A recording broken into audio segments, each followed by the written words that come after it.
el orden de Dios para la iglesia. Amén.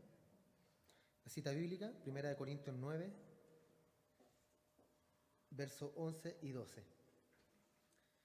Estamos tocando el tema una iglesia generosa y sabia. Segunda parte, este domingo veremos.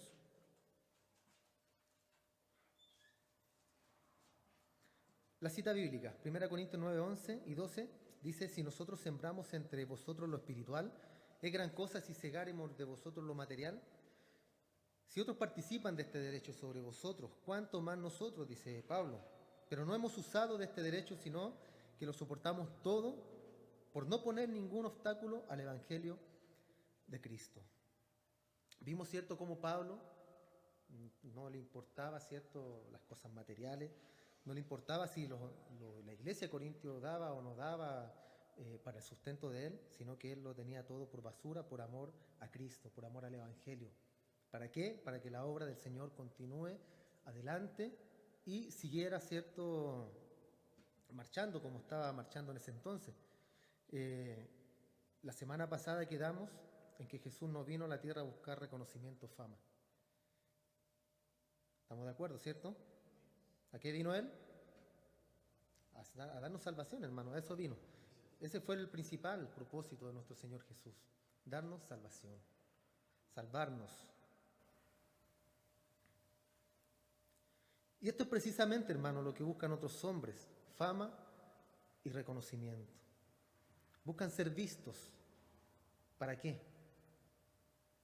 Para engrandecer su ego, únicamente que para eso. Una persona que busca ser vista, un predicador, un pastor que busca, ¿cierto?, que lo escuchen, que busca que la gente venga a su iglesia para escucharlo a él. Ese es un falso. Ese es un falso. Una persona que busca que lo vean, una persona que busca reconocimiento en una iglesia es un falso. Porque Cristo no vino a eso. Vuelvo a repetir, Él vino a salvarnos. Él vino a traernos salvación. Y fue humilde, fue lleno de amor, lleno de gracia. Como el unigénito Hijo de Dios, ¿cierto? Así fue mostrado este mundo. En Hebreos 3.1 dice: por tanto, hermanos santos, participantes del llamamiento celestial, considerad al apóstol y sumo sacerdote de nuestra profesión, Cristo Jesús. Mírenlo a Él, considérenlo solamente a Él. Hermanos santos, participantes del llamamiento celestial. Nosotros fuimos llamados, somos participantes de este llamamiento celestial, hermano. Nosotros, los santos, los que estamos acá. Jesús no aceptó la adulación de los hombres, también lo vimos.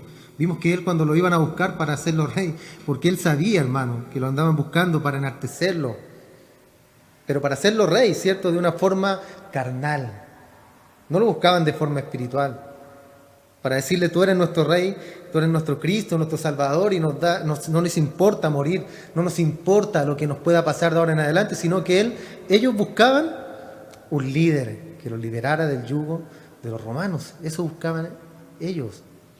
Cristo se arrancaba, Él se escondía porque no quería eso.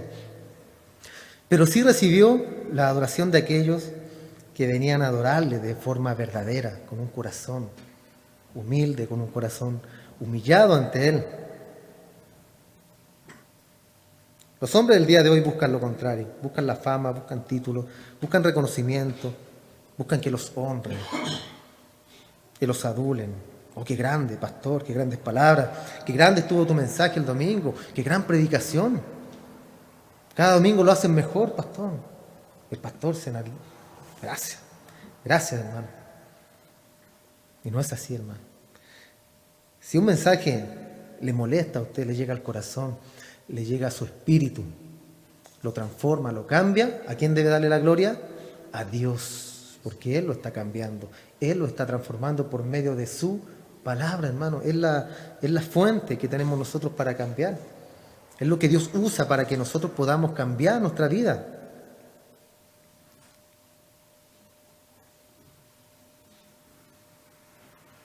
En el antiguo pacto, los escogidos para el servicio de Dios debían ser hombres apartados, consagrados, hombres santos para el Señor, para aquel servicio. El sacerdote, antes de entrar a ofrecer los sacrificios, ¿cierto?, una vez al año, debía purificarse él mismo para poder entrar, para poder ofrecer ese sacrificio por él y por el pueblo. Recuerden que él entraba con unas campanillas en su traje y un cordel. Y eso ustedes saben para qué era, ¿cierto? Ya lo vimos nosotros. En caso de que ese sumo sacerdote fuera hallado en pecado o falta ante los ojos de Dios, moría de forma fulminante, hermano. Entonces el movimiento, cuando ellos ofrecían el incienso dentro del tabernáculo, ese movimiento hacía sonar las campanillas. Cuando ya las campanillas dejaban de sonar, era hora de tirar el cordel para sacar a aquel hombre. Suena un poco tragicómico, ¿cierto? Pero era la verdad, hermano. Era para eso. El día de hoy la cosa cambió. Tenemos un sumo sacerdote. ¿Quién es? Cristo Jesús, que fue la ofrenda y el sacerdote el día de hoy. Por él tenemos nosotros entrada ahora a la gloria del Señor, al trono de la gloria de Dios. No necesitamos ya hacer rituales, sino que Él nos dio, fue el precursor, ¿cierto?, de una entrada libre al Padre. Usted puede estar en su casa, en el living, puede estar en la cocina, donde quiera que esté en su casa, y usted tiene entrada directa, línea directa con el Señor, con Dios. Y usted puede hablar con Él, puede charlar con Él, puede conversar con Dios, puede hacerle sentir sus inquietudes. Puede decirle al Señor, contarle sus problemas, sus debilidades, en qué está fallando. Señor, estoy fallando en tal cosas. Señor, ayúdame, te necesito. Tengo mis debilidades, Señor, ayúdame, fortaléceme. No es necesario, aunque no quita que nos encerremos a orar en nuestra habitación, pero tenemos libertad en cualquier lugar, en cualquier momento. Ahora, el apartarse en la habitación y orar al Señor es una intimidad con Dios, es tener una relación con el Señor. Pero Él está en cualquier momento, en todo lugar, a cada instante de nuestra vida. No nos dejaré solo, dijo, yo estaré con vosotros. ¿Cuándo? Cuando me busquen, cuando me sientan. ¿Cuándo estaré con vosotros?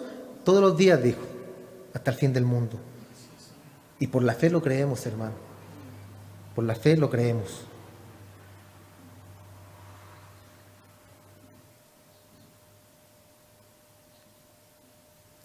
La vestimenta de nuestro Señor Jesús, que nos muestra Apocalipsis 19:13, estaba vestido de una ropa teñida en sangre y su nombre es el Verbo de Dios. No es comparado, ¿cierto?, con la ropa que usaban los sacerdotes, aunque sí quedaban todos manchados con sangre cuando ofrecían los sacrificios, porque era derramamiento de sangre tremendo, hermano, en todo el altar, sangre por todos lados, sangre de animales. Era algo increíble, mucha sangre, hermano. Y eso hacía ver lo venidero. Recuerden que nuestro Señor Jesús derramó hasta la última gota de su sangre por cada uno de nosotros.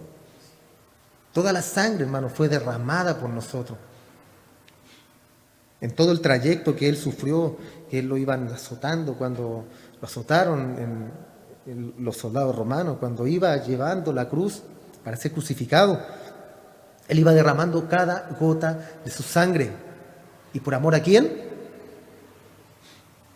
Por amor a ti, hermano, por amor a mí.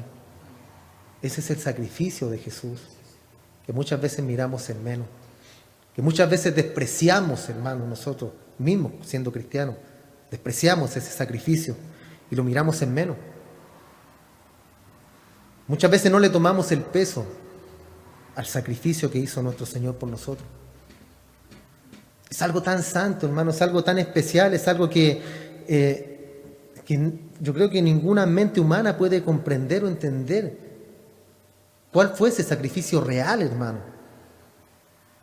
Porque a veces nosotros decimos, sí, Cristo murió por mí, gracias Señor, gloria a Dios. Él derramó hasta la última gota de su sangre. Suena tan fácil, hermano, tan práctico. Derramó su sangre. Pero ¿cómo fue el hecho, hermano, de derramar esa sangre por cada uno de nosotros? Fue algo tremendo, hermano, algo terrible que sufrió nuestro Jesús por amor a nosotros. Y en eso debemos pensar, hermanos, cuando estamos en la debilidad o queremos flaquear o vienen pensamientos extraños a nuestra mente, debemos pensar en ese sacrificio precioso que hizo nuestro Señor y seguir adelante y continuar. Continuar, hermano.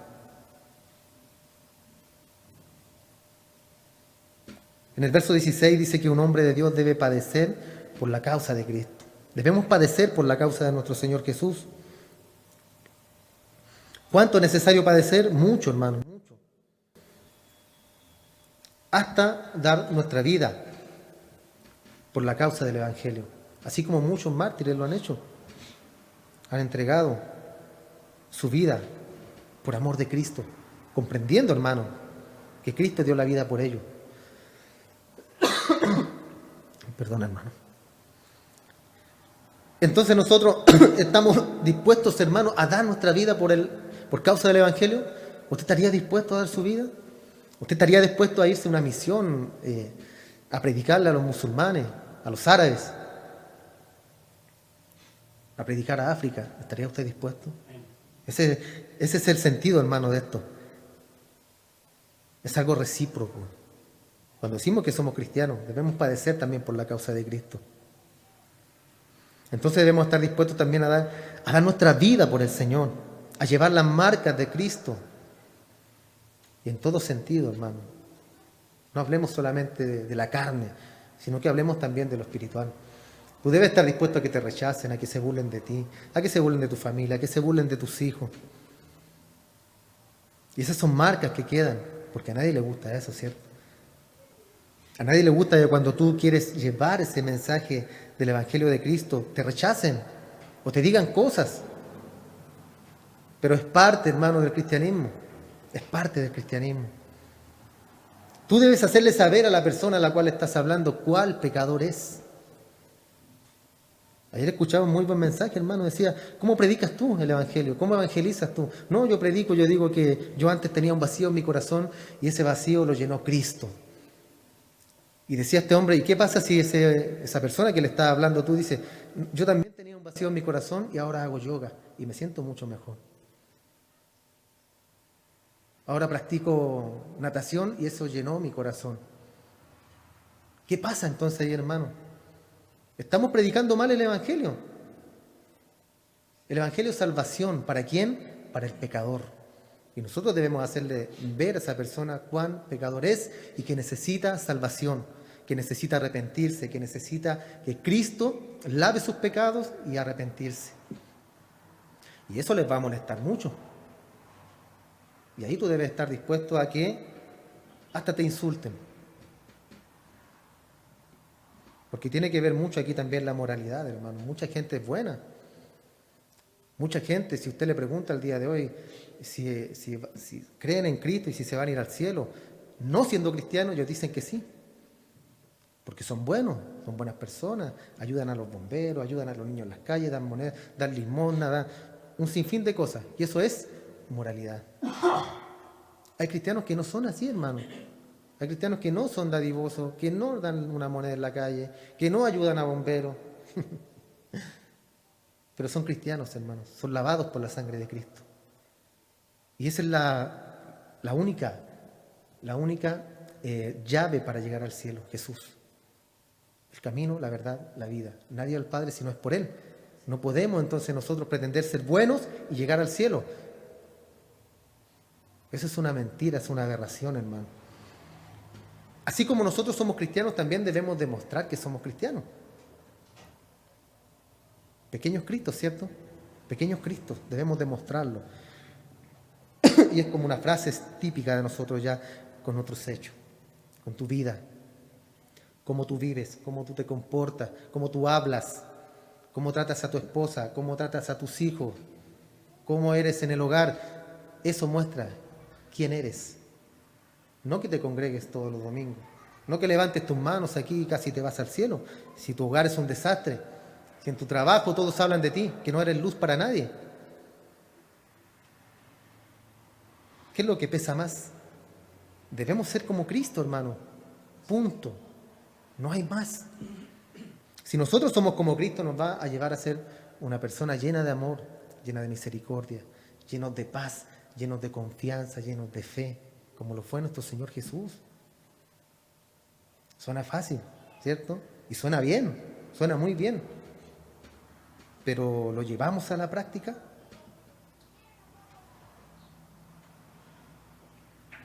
Continuamos con el texto. como dijo Pablo, ¿cierto? Y continuamos con las preguntas retóricas que hacía él. Decía, ¿no soy libre? Le decía a los corintios, ¿no he visto a Jesús el Señor nuestro? ¿No sois vosotros mi obra en el Señor? Preguntas retóricas que la respuesta es obvia, ¿cierto? Sí, sí, eres libre. Diste al Señor Jesús y nosotros somos tu obra, Pablo, en el Señor. Pablo era libre sin duda, hermano, como si Cristo nos hizo libre a nosotros. De la ley, del pecado, él en este caso del judaísmo, de las tradiciones. Él no tenía compromiso tampoco de matrimonio. Podía servir libremente al Señor. No tenía nada que le impidiera servir al Señor. Era además un ciudadano romano, fariseo de fariseos, etc. Y todo esto que tenía Pablo lo miró en menos. Él dijo, yo soy libre, soy judío, soy un maestro, me enseñé a los pies de Gamaliel. Soy bueno, decía Pablo. Él podía jactarse de lo que tenía. Yo soy bueno en lo que hago. Pero ¿qué hizo? Lo tomó todo y dijo, esto es basura. Y yo ahora soy un esclavo de Cristo. Sirvo al Señor, llevo su palabra, fundó iglesias, hizo la obra de evangelismo, hermano, hizo la obra de apóstol. Y todo lo demás era basura para él. No le importaba estar en la cárcel. No le importaba sufrir, padecer por causa de Cristo. ¿No he visto al Señor Jesús? Dijo también. Y él reafirma su apostolado diciendo que él ha visto al Señor, que fue un testigo ocular de Cristo, de la resurrección de él. Y aunque no estuvo en el grupo original de los discípulos de Jesús, había visto al Señor en 3 ocasiones. En su conversión en Hechos 9, 4, 5 y en sus 2 visiones en Hechos 18, 9, 10 y Hechos 22, 17, 18. Era considerado un apóstol, vio al Señor Jesús, se le apareció, recibió órdenes de parte de él. Después le dice, ¿no sois vosotros mi obra en el Señor? Eran ellos la obra de Pablo en el Señor. Fundó esa iglesia. Era uno de los frutos de Pablo, la iglesia, la enseñanza, la doctrina, ¿cierto? Y todo eso era el resultado de los viajes que él hizo, el evangelismo, el discipulado. Después continúa Pablo, les dice en 1 Corintios 9:2, si para otros no soy apóstol, para vosotros ciertamente lo soy, porque el sello de mi apostolado sois vosotros en el Señor. Ese es el sello de que yo soy un apóstol, ustedes como iglesia, ustedes como cristianos, ustedes como iglesia del Señor. Y ese es el sello, dice acá esa palabra griega, que habla de una marca de algo privado, de algo genuino. Ustedes son el sello, por ustedes ustedes son lo que yo he formado en Cristo, en Jesús, en el Señor, por gracia, por misericordia de Él.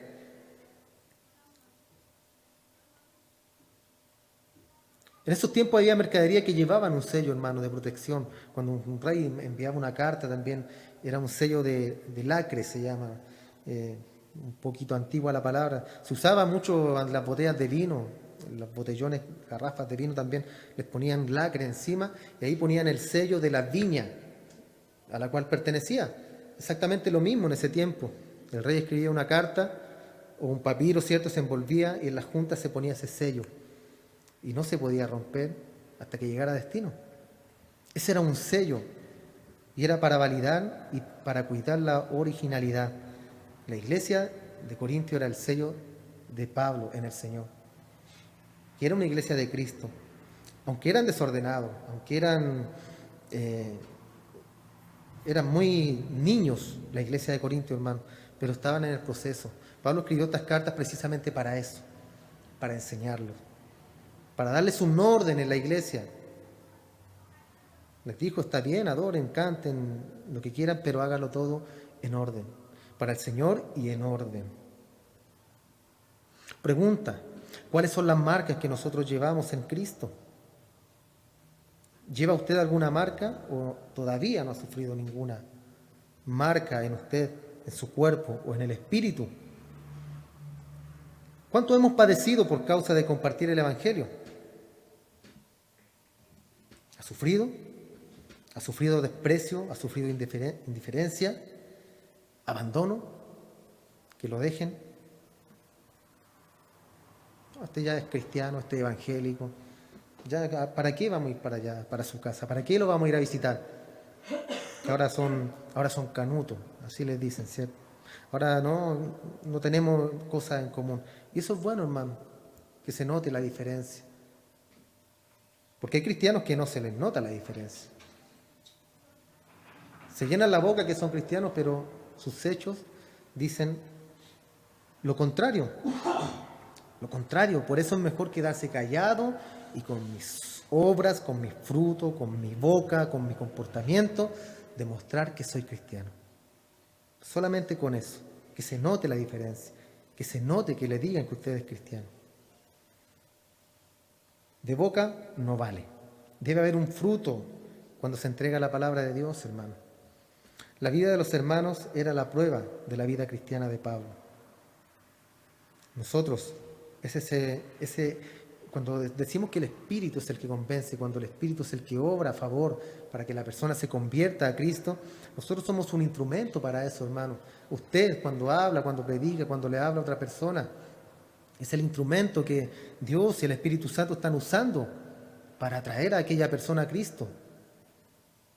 Por eso usted debe estar lleno de la palabra de Dios. Usted debe estar lleno del conocimiento de Dios para poder hablarle a esa persona y evangelizar de una manera correcta, como lo acabamos de mencionar. No queriendo transformar su vida o decirle que en Cristo es una vida mejor, llena de rosa, una vida, aunque es mejor, ¿cierto? De eso no hay duda. Pero a veces nosotros enfocamos mal el Evangelio. Le ofrecemos un Cristo que va a solucionar los problemas, le ofrecimos un Cristo que va a solucionar los problemas económicos, le ofrecimos un Cristo que los va a sanar. Sin duda, Él hace todo eso, hermano, pero no es lo principal. Recién lo mencionamos, ¿qué es lo principal? Que tú eres un pecador y necesitas arrepentirte, necesitas a Cristo, necesitas salvación.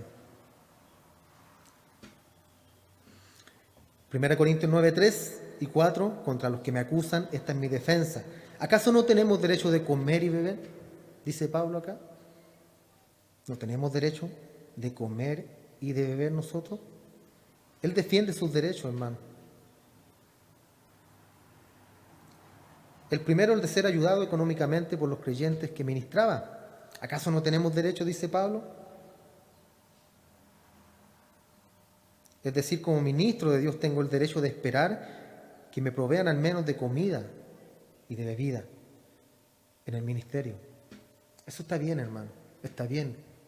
Está bien que un pastor, está bien que un líder sea sostenido por su iglesia.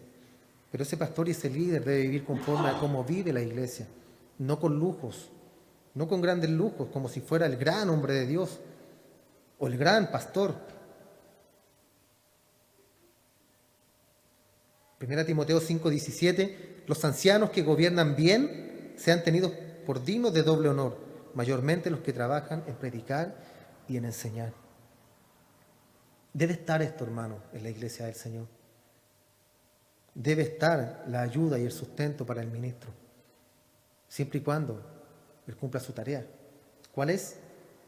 Escudriñar la palabra, enseñar a su iglesia, discipularla. Esa es la tarea del pastor.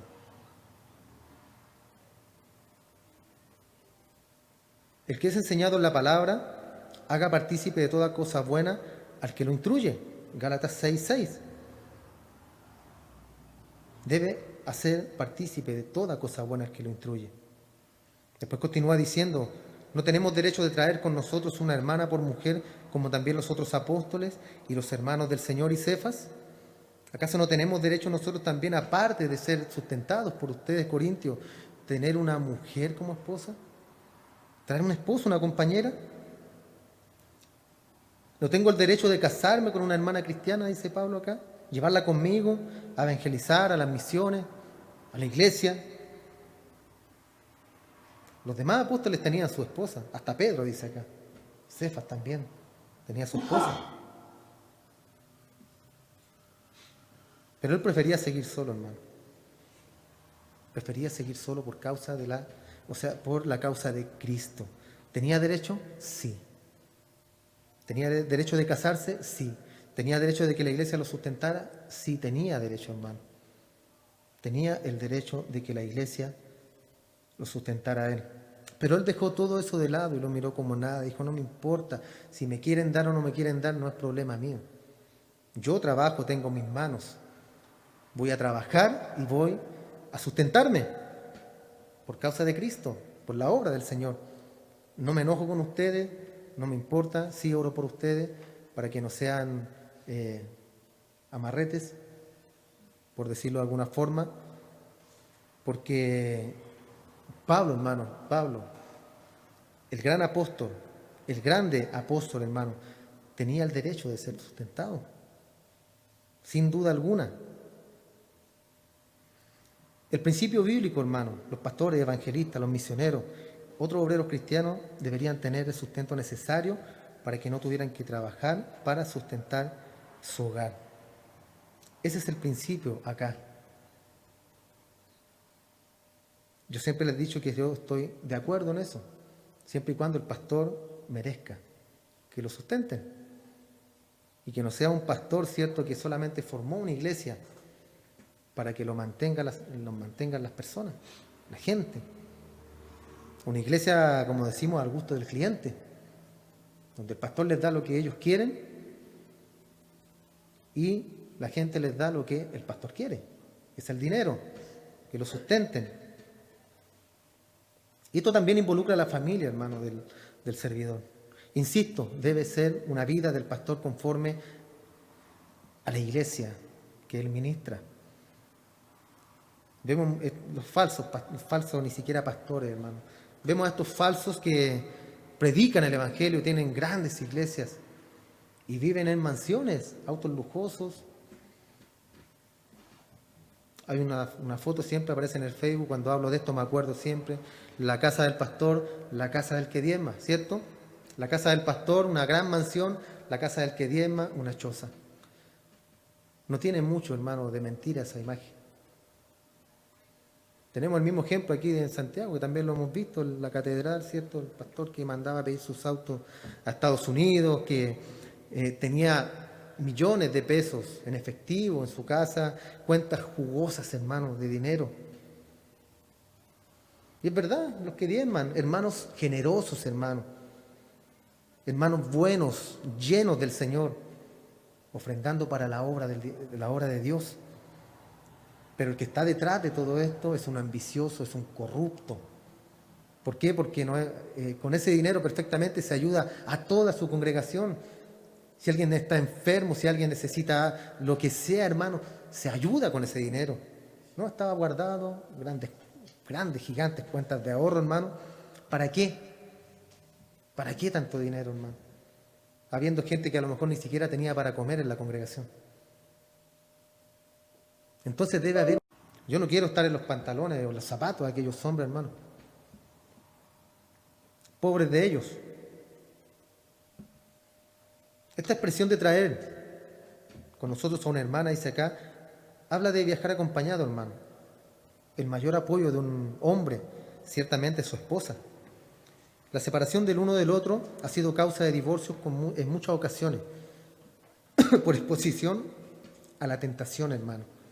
Y esto ha llevado a muchos hombres a caer de la gracia. Cuando un hombre está casado, hermano, debe enfocarse en un ministerio donde pueda estar con su esposa, donde pueda apoyar a su familia. Un hombre que es soltero puede irse a las misiones, puede irse fuera del país, puede irse donde quiera, porque es soltero. Puede hacer de todo, es libre en el Señor. Pero un hombre casado ha formado un hogar y debe preocuparse de su familia. Porque Dios también les va a pedir cuenta de su familia, de su hogar. Y en base a eso, enfocarse en qué puede servir en la iglesia del Señor. No que esté casado ya y quiera irse de misiones. ¿Por qué? ¿Por qué Dios va a querer separar ese matrimonio, esa familia, esos hijos? ¿Por qué? ¿Por qué los va a querer separar si ya están formados, hermano? Y así muchos lo hacen, viajan fuera, dejan a su familia y fuera la tentación, hermano, cae sobre ellos. Porque son seres humanos, carnales, que tuvieron su esposa, tuvieron su pareja, salen fuera y el hombre necesita estar con su esposa en la intimidad. Y al salir fuera viene la tentación, hermano. Muchos caen de la gracia por ese pecado. por el adulterio. Por eso debemos ser hombres y mujeres sabios, sabios, pedirle al Señor sabiduría. ¿En qué soy bueno, Señor? ¿En qué te puedo ayudar? Y no ponernos nosotros a pensar, Señor, yo voy a hacer esto, yo voy a hacer esto otro, yo quiero irme aquí, yo quiero hacer... No, hermano. Dios es el que ordena la iglesia. Él es el que sabe para qué te ha llamado a ti. Y debes tú tener esa comunión con Dios para preguntarle y decirle, Señor, heme aquí. ¿Para qué sirvo?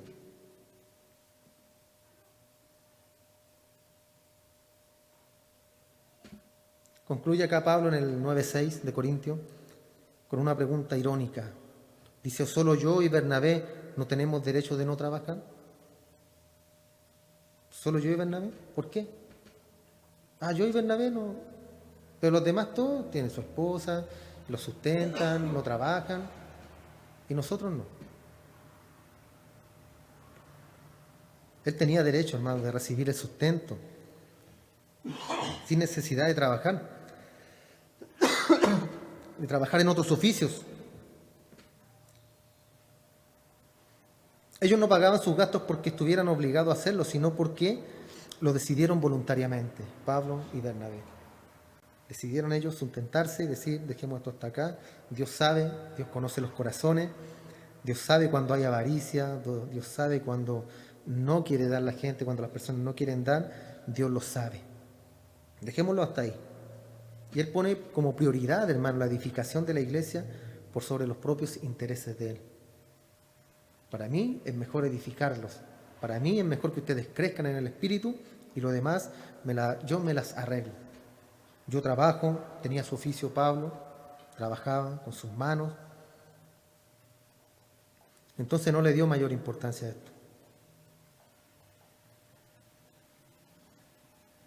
Y aquí cuando habla de solo yo no tengo derecho a no trabajar, o Bernabé, se refiere a un trabajo natural, a un trabajo secular. Como muchos pastores, ¿cierto?, trabajan también, tienen su trabajo secular y se dedican también a la iglesia.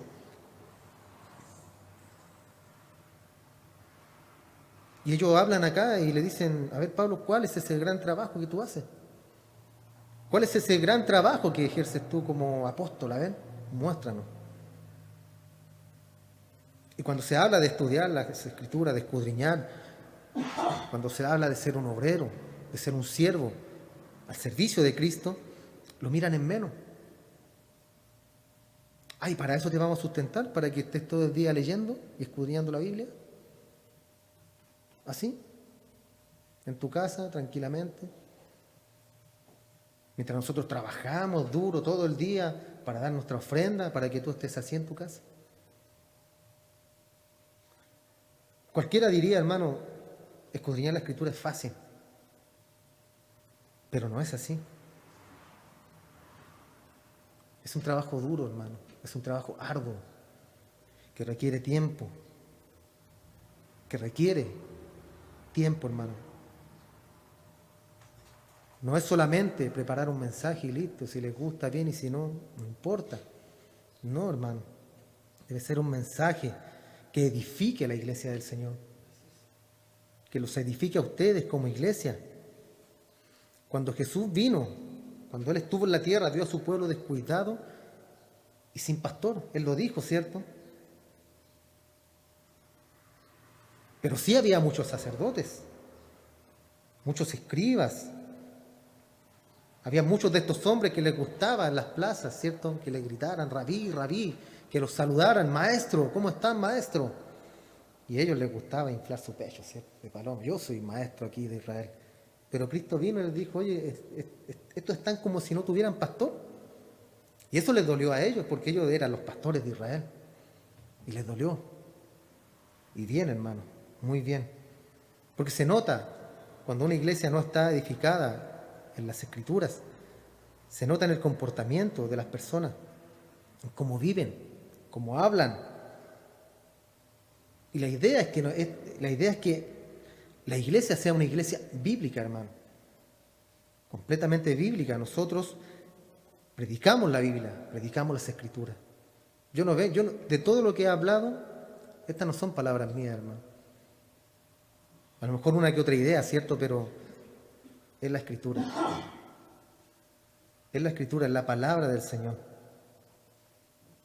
Y cuando Jesús vio a su pueblo descuidado y sin pastor, Él se preocupó, nuestro Señor, porque la iglesia debe tener un guía, debe tener un pastor. Debe tener una persona que los enseñe, una persona que los guíe. Pero eso no quita de que usted también aprenda, de que usted escudriñe las Escrituras. Como los cristianos de vereda, ¿cierto? Estudiando siempre la Biblia. En Mateo 9:36 al 38 dice, al ver las multitudes, tuvo compasión de ellas, porque estaban desamparadas y dispersas como ovejas que no tienen pastor. Entonces dijo a sus discípulos, a la verdad la mies es mucha, mas los obreros son pocos. Pocos y malos.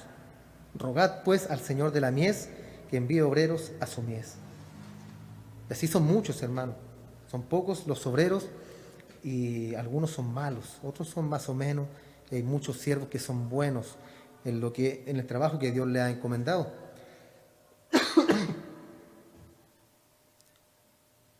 Y Él tuvo compasión de estas personas, hermano. Pedid al Padre, dijo, que envíe obreros a su mies. Personas que enseñen, personas que estudien las Escrituras, que estudien la palabra, que enseñen a la iglesia. Porque usted lee su Biblia en su casa, a lo mejor lee unos versículos y luego ya le da sueño, ¿cierto? Esa cabeceada. O cuando tiene insomnio la lee antes de dormirse, ¿cierto? Porque leer antes de dormir da sueño. O le dedicamos el tiempo para leer. O dedicamos el tiempo para escuchar un mensaje, una predicación, una enseñanza. Todo eso nos va a edificar a nosotros, hermano.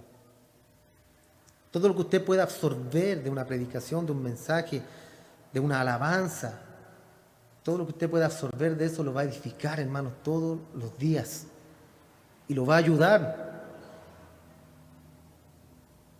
El otro día escuchaba un mensaje que decía, evangelizando a la iglesia evangélica.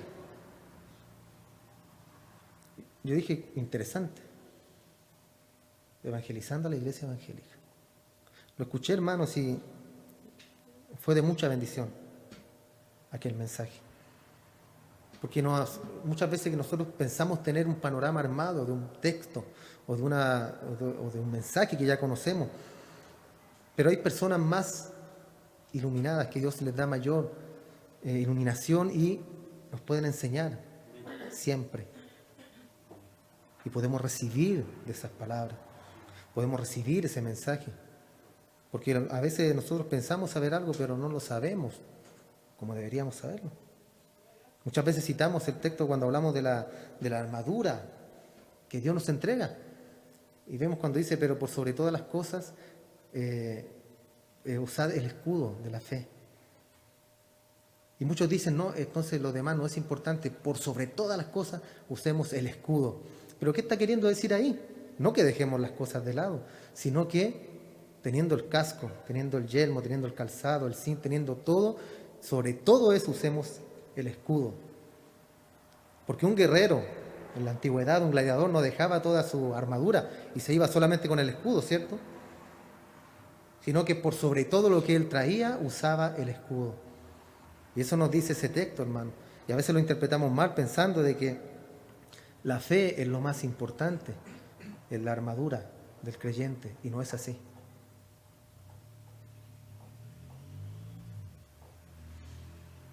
Primera Corintios 9:7, ¿quién fue jamás soldado a sus propias expensas? ¿Quién planta una viña y no come de su fruto? ¿O quién apacienta el rebaño y no toma de la leche del rebaño? Esto se acostumbra a hacer, hermano. La palabra de Dios nos da 3 ilustraciones para mostrar la costumbre de pagar a los obreros que cumplen su trabajo. El soldado, ¿cierto? En este caso, en Chile, lo mantiene el gobierno. A los soldados, a la milicia en Chile, la sustenta el gobierno. No hay ningún militar que sea militar porque él quiere, o se sustenta él solo, no. ¿Quién planta una viña y no come de su fruto? Si usted tiene un árbol en su casa, o tiene una viña, o tiene un campo, lo que sea, ¿usted va a tomar de ese fruto? ¿O va a dejar que no, que esté ahí, que se pudra, que se caiga? Usted toma de ese fruto. ¿Por qué? Porque usted se preocupó de labrar la tierra, de abonar ese árbol, de echarle agua para que dé la fruta, de tirarle cosas para que no se oxide, no se apolillen las hojas. Y después toma de su fruto, después de todo ese trabajo. ¿Quién apacienta el rebaño y no toma de la leche del rebaño? Un pastor de ovejas o cabras, ahí en los cerros. Ellos toman la leche de sus animales, toman la lana de sus ovejas y la usan, la utilizan. Sería ilógico, hermanos, que ellos trasquilaran las ovejas y botaran la lana o no la utilizaran. O que esa leche la desperdiciaran, la botaran. Se puede utilizar, recibe el sustento de su trabajo, del cuidado. Ese hombre, el obrero, el pastor.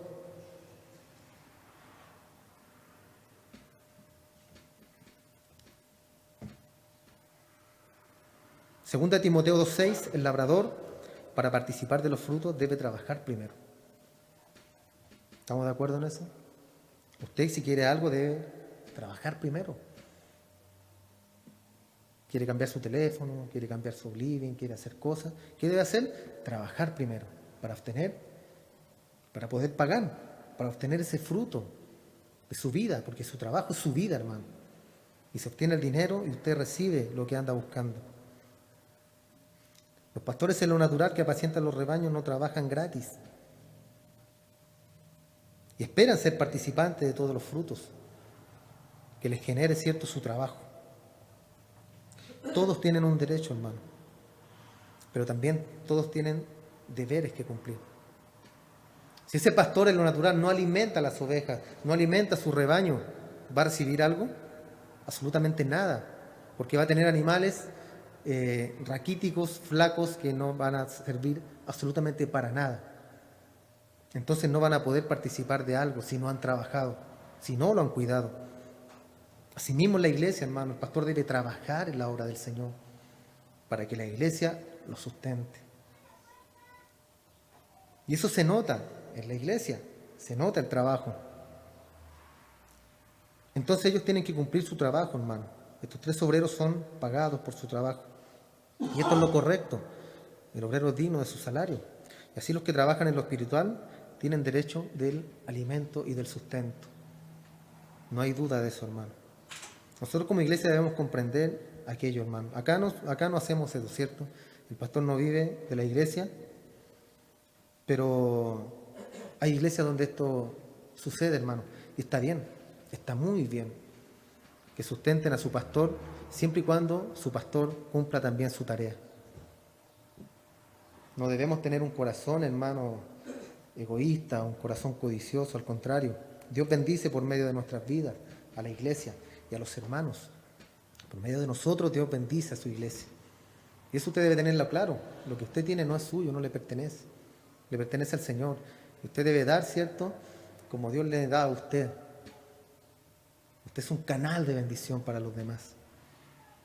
Pero debemos ser sabios cuando damos, cuando entregamos. No se trata de despilfarrar. Si tengo mucho, ahí está todo es del Señor. No, tampoco es eso, hermano. Son extremos. Debe haber un equilibrio. Yo puedo dar, yo puedo ayudar, lo voy a hacer siempre, siempre. Porque todo es del Señor, no es mío. Y ese debe ser nuestro pensamiento siempre, hermano. Cuando damos, cuando entregamos algo, no decir, pero aquí, pero no, entréguelo. Dios le está diciendo, bendice a tu hermano. Dios le está diciendo, bendice a la iglesia. Dios le está diciendo, sustenta a tu pastor. Hazlo, hermano, hazlo. Deben hacerlo para que marche la iglesia de una manera correcta. Amén. Oramos, damos gracias al Señor.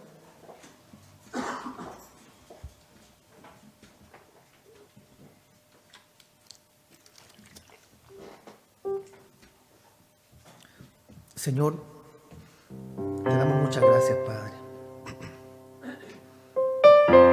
Es tu palabra, Señor, lo que siempre nos va a nutrir. Es tu palabra, Dios, lo que siempre va a llenar nuestro corazón, va a llenar nuestro espíritu, va a llenar nuestra mente. Queremos darte gracias por este tiempo que hemos estado, Señor, aquí en tu casa de oración. Gracias, Señor, porque a pesar de todas las cosas nos permitiste llegar. A pesar de todo me permitiste poder estar aquí entregando tu mensaje, Padre. Solamente soy un parlante, Dios, alguien que habla por medio de ti, Dios. Pero es tu palabra lo que sirve, lo que edifica. Eso es lo que vale acá, Dios mío santo. Bendice a nuestros hermanos que han recibido este mensaje. Tú quieres una iglesia dadivosa, Señor, pero también quieres una iglesia sabia a la hora de dar. No se trata, Señor, de despilfarrar nuestros bienes, sino que se trata de dar con un corazón humilde, con un corazón entregado, con un corazón despojado, Señor, porque todo te pertenece a ti, Dios. No querramos, Señor, sufrir como Job, teniéndolo todo, se quedó sin nada, sino que queremos nosotros que, teniéndolo todo en ti, Señor, podamos entregar lo que hemos recibido, principalmente tu mensaje, principalmente, Señor, tu palabra. Darte gracias a lo que de gracia has recibido, dice la Escritura. Y eso habla de tu evangelio, Señor.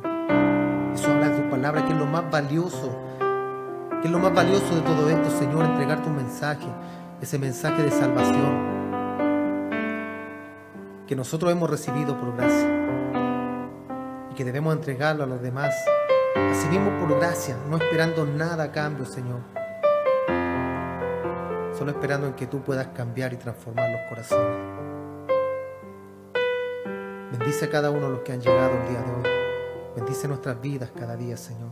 Los que no han podido estar, Dios del cielo, tráelos a este lugar, Señor.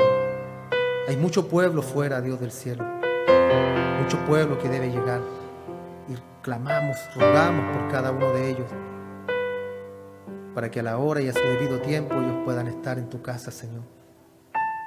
Puedan estar disfrutando, Señor, de tu presencia, de la comunión de los santos. Puedan estar disfrutando el día de mañana de la gloria eterna en ti, Señor, cuando vengas por tu iglesia, o cuando dispongas de nuestra vida, Señor, si así tú lo quieres. Bendice a los pequeños, bendice a los niños, bendice a los ancianos. Bendice este lugar, Señor. Bendice a nuestros pastores, a nuestros líderes, Dios del cielo. Y ayúdalos cada día para que sean hombres sabios, llenos de amor, llenos de misericordia, llenos de tu palabra, Señor, para que puedan enseñar cada día a tu iglesia. En el nombre de Jesús te damos gracias, Padre.